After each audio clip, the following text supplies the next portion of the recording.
মানে বহুমাত্রিক শিক্ষা গ্রহণ করতে পারে বাংলাদেশের মানুষ যেমন যুগে যুগে শিক্ষা গ্রহণ করেছে। তার কবিতা, তার লেখনী, তার সাহিত্য, তার গান আমাদেরকে বিভিন্ন সময় শৃঙ্খল মুক্ত হওয়ার জন্য আমাদেরকে যে প্রেরণা, আমাদেরকে যে তাগিদ দিয়েছে এবং লড়াইকে ত্বরান্বিত করার যে উৎসাহ জুগিয়েছে, এটা তুলনাহীন। আমাদের জাতীয় কবি কাজী নজরুল ইসলাম, আমরা দ্রোহের সময়, আমরা অত্যাচারীর শৃঙ্খল ভাগতে, আমরা হাসতে হাসতে তার গান গাইতে গাইতে আমরা কারাগারে গেছি, আমরা মিছিলে গেছি, আমরা তার গান গাইতে গাইতে আমরা স্লোগান দিয়েছি। তাই আমাদের সকল সময়, আবার শান্তির সময় আমরা তার গানে উদ্বুদ্ধ হয়েছি। প্রেম, প্রকৃতি, ভালোবাসা, এমনকি আমাদের যে ধর্মীয় উৎসব, প্রত্যেকটি ক্ষেত্রে মানে আমাদের জাতীয় জীবন, ব্যক্তিগত জীবনের প্রতিটি পরতে পরতে কাজী নজরুল জাতীয় কবি আমাদেরকে উদ্বুদ্ধ করেন, আমাদেরকে আনন্দিত করেন, আমাদেরকে অঙ্গীকারবদ্ধ করেন। এবং সেই কারণেই নজরুল আজও অত্যন্ত শুধু অপরিহার্যই নয়, অত্যন্ত প্রাসঙ্গিক। আজকের চলমান যে সংকট, রাজনৈতিক সংকট বা নানা সামাজিক সংকটেও নজরুল আমাদেরকে এখনও এত বেশি প্রাসঙ্গিক যে আমাদের এগিয়ে যাওয়া এবং যে কোনো ধরনের আমরা আগ্রাসনের মুখে এই আগ্রাসন থেকে মুক্ত হওয়ার সকল অঙ্গীকার এবং সংগ্রামকে এগিয়ে নেওয়ার জন্য নজরুলের গান, কবিতা, লেখা, প্রবন্ধ আমাদেরকে উদ্বুদ্ধ করে যাবে, আজীবন উদ্বুদ্ধ করে যাবে। পৃথিবীতে যতদিন অন্যায় অবিচার থাকবে ততদিন নজরুল অত্যন্ত প্রাসঙ্গিক। শুধু তাই নয়, পৃথিবীকে ভালোবাসাময় করতে গেলে নজরুল আরও বেশি প্রাসঙ্গিক।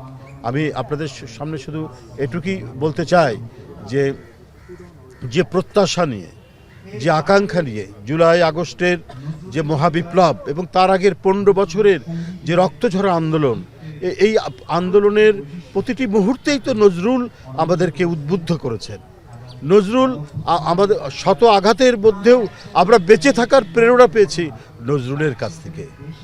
তাই আমরা বলবো যে আজকে কেউ বলছেন, সাবেক একজন উপদেষ্টা বলেছেন দুজন উপদেষ্টার ব্যাপারে যে এইটা তাদের কি পদত্যাগ চাওয়াটা ঠিক নয়। কিন্তু আমি যদি বলি যে অন্তর্বর্তীকালীন সরকার, এটা তো একটি তার যে বৈশিষ্ট্যটা হবে তো নিরপেক্ষ সরকার। এই সরকার যদি কোনো একটি বিশেষ রাজনৈতিক দল গঠন করার ক্ষেত্রে তাদেরকে কি বলে যে মানে পানি সিঞ্চন করে সে চারাগাছ থেকে মহিরুহিতে পরিণত করার দায়িত্ব তো অন্তর্বর্তীকালীন সরকারের নয়, বরং তারা নিরপেক্ষভাবে দায়িত্ব পালন করবেন। তো সেই ক্ষেত্রে যদি কোনো উপদেষ্টা তিনি যদি এসপিকে টেলিফোন করে বলেন যে ওখানে বিএনপির লোকজন যারা আছে তাদেরকে গ্রেপ্তার করবেন, ওরা যেন কোনো অ্যাক্টিভিটিস করতে না পারে এবং অন্যান্য কার্যক্রম করতে না পারে, তো তখন তার বিরুদ্ধে পদত্যাগের দাবি উঠবে না? নিশ্চয়ই উঠবে।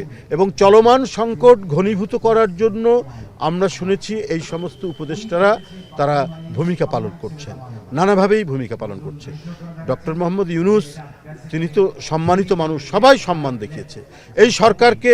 যারা আন্দোলনে রত ছিল, যারা আন্দোলন সংগ্রাম করতে গিয়ে যাদের সন্তানেরা হারিয়ে গেছে, ক্রস ফায়ারের শিকার হয়েছে, যারা পৃথিবীতে নেই, এই 15 বছরের দুঃখ বেদনা সমস্ত কিছু ধারণ করে যখন স্বৈরাচারের পতন হলো, ফ্যাসিস্ট যখন পালিয়ে গেল, তখন ডক্টর ইউনূসকে তো আমরা সবাই সমর্থন জানিয়েছি। কিন্তু এই সরকারের ভেতর থেকে যদি পার্টিজন দলমন্যতার আমরা যদি আভাস খুঁজে পাই, বৈশিষ্ট্য খুঁজে পাই, তো সেখানে তো আমাদের প্রতিবাদ করতেই হবে। কেন কুমিল্লার উপদেষ্টা, আমরা নিজে, শুধু আমরা না, আপনি এলাকায় আপনি শুনবেন যে মুরাদনগর হচ্ছে সেই উপদেষ্টার বাড়ি, এবং তিনি এসপিকে ডেকে বলছেন যে এখানে বিএনপির লোকজনদের গ্রেপ্তার করানো যেন দাঁড়াতে না পারে। তো তাহলে তো শেখ হাসিনার আমলেরই পুনরাবৃত্তি হচ্ছে। আপনার সেখানকার যে এমপি ছিলেন, আগের এমপি এবং মন্ত্রী জনাব কায়কোবাদ সাহেব, তিনি বারবার রিং করে বলছেন যে আপনারা কিছু বলেন, এটা কি ধরনের কথা? এখন তো মুক্ত পরিবেশ থাকবে, এখন তো শান্তিময় পরিবেশ থাকবে। এখন কেন সরকারের যারা পরিচালনার সাথে আছেন তারা কেন এই ধরনের একদম পার্টিজান ভূমিকা, বিতর্কিত ভূমিকা পালন করবেন? এই ধরনের ঘটনাগুলো বিভিন্ন জায়গায় আমরা দেখতে পাচ্ছি, আমরা প্রশাসনের বিভিন্ন ক্ষেত্রে দেখতে পাচ্ছি। কারণ দোসররা তো এখনো ভিতরে ঘাপটি বেড়ে আছে। সরকার যখন দেখে বিএনপি মানে ওই দোসররা যখন দেখে যে সরকার বিএনপির প্রতি বৈরী, তখন ওরা আরও 10 লাফ দিয়ে বিএনপিকে দমন করার জন্য নানা ধরনের কলাকৌশল অবলম্বন করে। তো এইটা তো চাইনি। আমরা সবাই চেয়েছি যে এই অন্তর্বর্তীকালীন সরকার প্রয়োজনীয় যে সংস্কারগুলো নিষ্পন্ন করে একটা অবাধ সুষ্ঠু নির্বাচন দেবে। এই নির্বাচনই তো আটকে রেখেছিল শেখ হাসিনা। এই নির্বাচনে ভোটাররা যেতে পারেনি।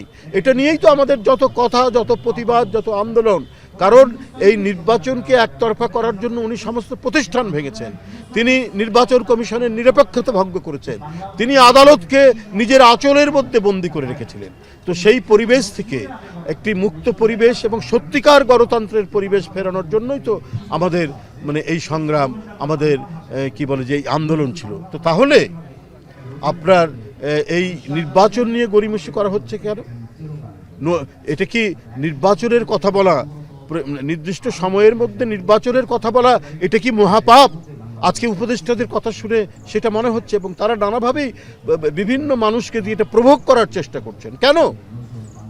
আজকে যে পরিবেশ উপদেষ্টা, তার দায়িত্ব তো মানে পরিবেশকে সুরক্ষা করা এবং পরিবেশের উন্নয়ন। উনি যতদিনই সময় পান।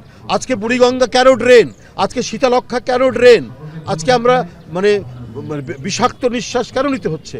উনি এই দায়িত্ব পালনের পর এমন কিছু ড্রাইভ উনি দেখাননি, এমন কিছু উদ্যোগ তিনি নেননি যে পরিবেশ সংরক্ষণ বা পরিবেশ দূষণমুক্ত করার জন্য যে কোনো পদক্ষেপ যেটা পরবর্তী সরকার গ্রহণ করবে, সেই ধরনের তো আমরা কোনো পদক্ষেপ আমরা তার কোনো কর্মকাণ্ডের মধ্যে দেখিনি। কিন্তু খালি দেখি যে খালি নির্বাচন বললে তো হবে না। খালি নির্বাচন, এটা একটা সরকারের উপদেষ্টারা কি করে এই কথাগুলো বলেন? তাতেই মনে হচ্ছে যে তারা অর্পিত দায়িত্ব তাদের যেটি, সেটা বাদ দিয়ে তারা যদি অন্য কোনো গভীর এজেন্ডা নিয়ে তারা কাজ করেন, তাহলে তো জনগণ সেটাকে কখনোই মেনে নেবে না। তো যাই হোক, আজকের 126তম জন্মদিন আমাদের জাতীয় কবির। আজকের এই শুভ জন্মদিনে আমি তার আত্মার মাগফিরাত কামনা করছি। আমরা গর্বিত যে জাতীয় কবি নজরুলের মতো একজন মহান কবিকে আমরা পেয়েছি। আমাদের সুখে দুঃখে, আনন্দ বেদনায়, শোকে এক অসম্ভব প্রেরণার উৎস হচ্ছে জাতীয় কবি কাজী নজরুল ইসলাম। আমরা সামনে আরও যত লড়াই সংগ্রাম যাই আসুক না কেন, আমাদের প্রতিটি পদক্ষেপ, আমাদের প্রতিটি মিছিল, আমাদের প্রতিটি স্লোগান নজরুল আমাদেরকে প্রভাবিত করবে, নজরুল আমাদেরকে উদ্দীপ্ত করবে, নজরুল আমাদেরকে সমস্ত শৃঙ্খল ভেঙে এগিয়ে যাওয়ার সাহস যোগাবে। ধন্যবাদ।